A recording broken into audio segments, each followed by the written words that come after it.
हरियाणा के अंदर पिछली बार जब इलेक्शन हुआ 2019 में, उस वक्त दुष्यंत चौटाला ने अपनी नई नई पार्टी बनाई थी। दुष्यंत चौटाला अपने दादाजी से, अपने चाचा जी से अलग होकर राजनीति में उतरे थे और ये लगा कि जो इंडियन नेशनल लोकदल की जो लेगेसी थी, या ताऊ जिनको कहते थे, चौधरी देवीलाल की जो लेगेसी थी, वो हरियाणा की जनता ने उनको सौंप दी थी। उनको वोट मिला तकरीबन 15% के करीब।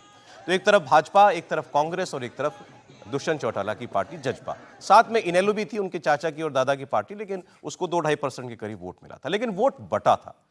उसका नतीजा क्या रहा? भारतीय जनता पार्टी दूसरी बार सत्ता में आई, लेकिन दुष्यंत चौटाला किंग मेकर बने। 10 विधायक वो जिता करके लाए थे। आज की परिस्थिति क्या है? लोकसभा चुनाव से कुछ महीने पहले यह गठबंधन टूटता है। कहा जाता है कि यह स्ट्रेटेजिकली किया गया ताकि लोकसभा चुनाव में फायदा मिल सके, लोकसभा चुनाव में मतों का विभाजन हो सके। अब 10 विधायक जो वो जिता करके लाए थे दुष्यंत चौटाला, पिछले 48 घंटों में उनमें से 5 ने इस्तीफा दे दिया, 3 पहले दे चुके हैं और 2 देने वाले हैं। मतलब जितने थे सबके सब पूरे घर के बदल डाले गए, वैसा कुछ सीन उनके साथ हो गया है। और क्या दुष्यंत चौटाला ने जो जमीन अपने लिए बनाई थी हरियाणा में, राजनीतिक जमीन, अब वो पूरी तरीके से खो चुके हैं? अगर ऐसा होगा तो ये लड़ाई सीधे सीधे कांग्रेस बनाम भाजपा होगी, सीधे कहिए तो मोदी बनाम राहुल गांधी होगी। तो यहां पर एक बार फिर वही कॉन्टेस्ट आपको देखने को मिलेगा। रोहन, हरियाणा से क्या खबर है? मुझे लगता है कि सौरभ, जिस तरीके से अगर आप जेजेपी की तोड़ने की बात कर रहे हैं कि जिस तरीके से वो टूटी भाजपा के साथ में उनका गठबंधन, आज जेजेपी का जो जाट वोट है कहीं ना कहीं भाजपा को उसका खामियाना भुगतना पड़ेगा। और अगर वो गठबंधन इलेक्शन से पहले वापस होता है तो शायद वो बेनिफिट जो है वो बीजेपी को वापस मिल जाए। लेकिन क्योंकि किरण चौधरी और श्रुति चौधरी जैसे लोग भी कांग्रेस छोड़ के आ रहे हैं, कांग्रेस जैसे कहते हैं set their own house in order disorder, वो अपने घर को भी नहीं भी संभाल पा रही है। और कांग्रेस में जो लड़ाइयाँ चलती गई हैं, आप देख लीजिए पिछले 3 सालों में कितने लीडर्स हैं जो कांग्रेस के भी छोड़ के गए, भले ही वो जाट हो या नॉन जाट हो। कुलदीप बिश्नोई छोड़ के गए। तो मुझे लगता है कि भाजपा ने कहीं ना कहीं स्ट्रेटेजिक अलायंस जरूर करी है। जैसे कुलदीप बिश्नोई को लेके आए, सिरसा से उन्होंने एक अशोक जी को लड़वाया, जो अशोक तंवर को लड़वाया। तो कहीं ना कहीं जो फोकस है वो बाकी कास्ट्स पे भी रहा है भाजपा। ऐसा नहीं कि सिर्फ जाट के जाने से, जेजेपी के जाने से उनको कोई एक वीकनेस महसूस होनी चाहिए। लेकिन क्योंकि ये भी माना जाता है, लोगों के अंदर एक वहम भी है और एक मिसकंसेप्शन है कि हरियाणा में सबसे ज्यादा वोट जाट हैं। ऐसा नहीं है। 30 से 32% ये बात सही है। वहां पे ओबीसीज हैं। तो उसको स्वीकारना पड़ेगा कि सैनी वोट हो या नॉन जाट वोट हो। लेकिन देखिए, विधायक जाना टूटना दूसरी पार्टी में ये अलग बात है, लेकिन दुष्यंत चौटाला क्या इरेलेवेंट हो रहे हैं चुनाव में? कल भी हमने इस बारे में बात की। नहीं मानते आप? मुझे ऐसा नहीं लगता। देखिए, दुष्यंत चौटाला एक यूथ लीडर्स हैं। अगर दीपेंद्र हुड्डा आज ओलंपियंस के दम पे हरियाणा के उन गांव में जाके वहां से निकल के आ रहे हैं और लीडर बनना चाह रहे हैं और उस जाट पॉलिटिक्स की एक जो प्रोमिनेंस है उसको बढ़ा रहे हैं, तो दुष्यंत भी उन लोगों से आते हैं जिन्होंने इसी जोन में सिरसा, झज्जर, रोहतक में अपनी पार्टी का वजूद बड़ा ऊपर तक खड़ा किया है।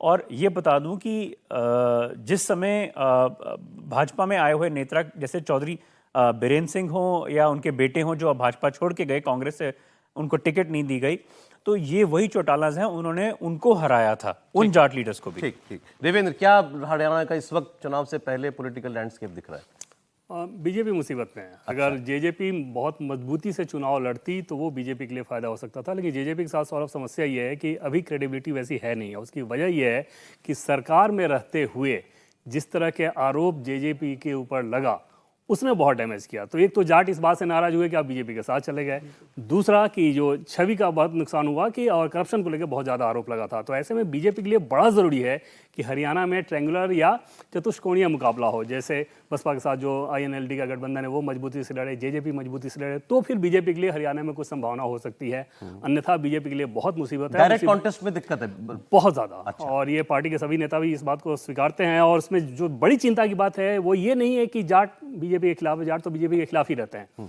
और वो खिलाफत कुछ इस प्रकार की अभी हो गई है कि जैसे मुस्लिम की बात कर लें या सिखों की बात कर लें, उसी कैटेगरी में लगभग जाट है हरियाणा में। यूपी में वैसा नहीं है, हरियाणा में वैसा है। लेकिन हरिजन जिस प्रकार से लोकसभा चुनाव में शिफ्ट हुआ है, हरिजन वोट कांग्रेस की तरफ, SC वोट जो कांग्रेस की तरफ शिफ्ट हुआ है, वो बीजेपी के लिए बड़ी समस्या है और उसको काउंटर करने के लिए लगातार कोशिश लेकिन बड़ी बताते हैं बहुत गुटबाजी कांग्रेस के अंदर है, उसका कोई बहुत ज्यादा इफेक्ट नहीं पड़ने वाला। गुटबाजी है, इसमें कोई दो राय नहीं। शैलजा वर्सेस भूपेंद्र हुड्डा, वो सभी जानते हैं कि किस प्रकार की गुटबाजी है, लेकिन वो गुटबाजी ऐसी नहीं है कि इस मोमेंटम को बहुत बड़ा झटका दे दे।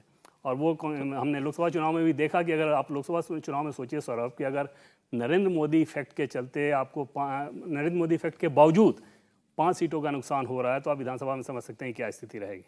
नहीं, लेकिन जो झारखंड को लेकर के कहा जा रहा है कि अगर चंपई सोरेन मान लें या उनके साथ कुछ और लोग भाजपा में आना चाहते हैं तो उनको अपना भविष्य भाजपा में दिखाई देता है। हरियाणा में वो लॉजिक नहीं अप्लाई होता सर? नहीं।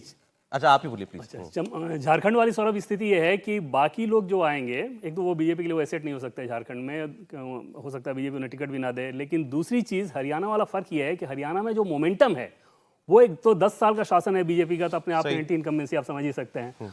दूसरा, मोमेंटम अभी खिलाफ चल रहा है और उस कंडीशन में मतलब अभी बीजेपी के किसी भी लीडर से बात कीजिए, वो समझ में आ रहा है कि उनको समस्या दिख रही है। 10 साल की एंटी इनकम्बेंसी, जाटों की नाराजगी उन्होंने बता दिया, और अब तो महिला ओलंपियंस को साथ लेकर दीपेंद्र हुड्डा, भूपेंद्र हुड्डा दो पक्ष है, दो पक्ष। पहला पक्ष है कि भारतीय जनता पार्टी की जो एंटी इनकम्बेंसी है वो अपने माने प्रतिबद्ध समर्थकों और पार्टी के अंदर ज्यादा है।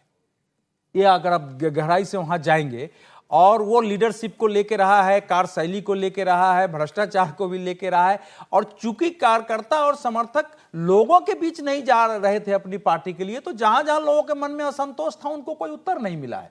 विधानसभा चुनाव में साफ दिखता था कि अगर बीजेपी और कांग्रेस का समर्थक है तो कांग्रेस का समर्थक वोकल होकर कहता था, बीजेपी का समर्थक थोड़ा सहमा हुआ दिखता था, यह बात साफ था। तो वो स्थिति थी। लेकिन क्या जननायक जनता पार्टी या दूसरा जो INLD है, उसकी स्थिति क्या है वहां? देखिए, जैसे ही इन्होंने भाजपा का साथ छोड़ा कि 3 विधायकों ने तो उसी समय विद्रोह कर दिया कि हम भाजपा के से वो सहमत है। इनके प्रदेश के अध्यक्ष ने उसी समय इस्तीफा दे दिया था। तो भारतीय जनता पार्टी इस समय कांग्रेस के सामने थोड़ी कमजोर निश्चित रूप से दिख रही है, इसको स्वीकार करना पड़ेगा। भूपेंद्र सिंह हुड्डा के लीडरशिप के सामने बीजेपी का कोई लीडरशिप नहीं है, ये भी ठीक है। बीजेपी के अंदर भी अंदरूनी कलह है, सब ठीक है। लेकिन ये दोनों जो INLD से निकली हुई पार्टी है, ये इस समय तो जनता के द्वारा नकारी हुई पार्टी है। 0.87 वोट जो देवेंद्र कह रहे हैं ना कि इनके खड़े हुए बगैर भाजपा का चांस नहीं है। ठीक बोला कि जाट वोट अगर ये सब काटेंगे थोड़ा, तभी बीजेपी, इनका मानना ये है। लेकिन स्थिति जरा अभी देखिए, विधानसभा चुनावों में आपको हरियाणा में कुछ नए समीकरण दिखेंगे। अच्छा, ये तो होगा नहीं कि ये सब टूट गए हैं, इनके लोग सब बीजेपी में जाएंगे। वो भी निर्दलीय खड़े होंगे, ठीक है। कुछ निर्दलीय खड़े होंगे, कुछ साथ खड़े होंगे। किसी को दूसरी पार्टी से टिकट नहीं मिलेगा, वो आके जेजेपी से लड़ जाएगा, ये सब वहां होगा। लेकिन बैनर के रूप में जेजेपी और INLD वो इस समय ब्रेक लेना पड़ेगा, उसके बाद आगे बात कर लेंगे। तो मैं जब भी